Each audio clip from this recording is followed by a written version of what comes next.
She says she remembers being abused by him when she was in nappies. The worst type of abuse you can think of is both my daughters suffered.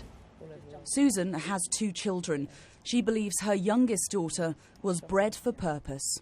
He was very persuasive about me coming off the pill and made all sorts of excuses about how I was behaving on the pill. So I was groomed in many ways to produce a child, I think, for him. We've given Susan a different name to protect her identity. Her story may be startling, but it's not unique. I think people look on these characters as being quite wimpy or pathetic or something wrong, socially inept. They're not. They are socially very skilled. He saw a situation that he could get access to me frequently, form a relationship with me. I think he just saw an opportunity and took it.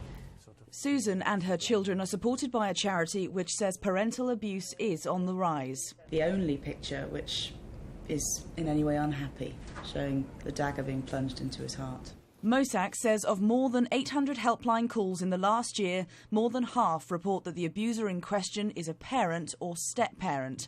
And around 30% of callers believe they were groomed into conceiving a child so that their partner could go on to abuse that child.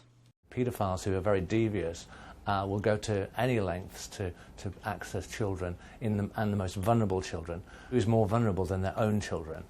Many women start off believing they're in a normal, loving relationship, only to find out later that their child was born to be abused.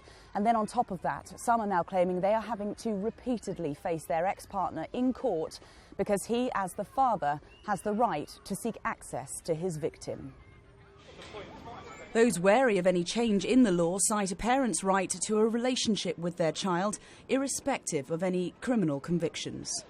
There's an absolute right to come to court, and perhaps we do need to have a section in the Children Act that if a parent has been convicted of either a sexual assault against the mother or indeed against another woman or indeed against a child, that should be a bar to making an application. Susan's former partner was convicted on 9 counts of sexual assault against her eldest, but she still faced a 16-year court battle to keep him away at considerable cost. £30,000. That's not including having to give up work to look after my children. My youngest saw him again recently. Her mental health plummeted and she tried to self-harm a couple of times.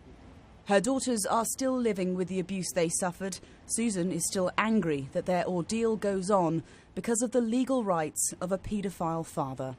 Hannah Tallett, Sky News.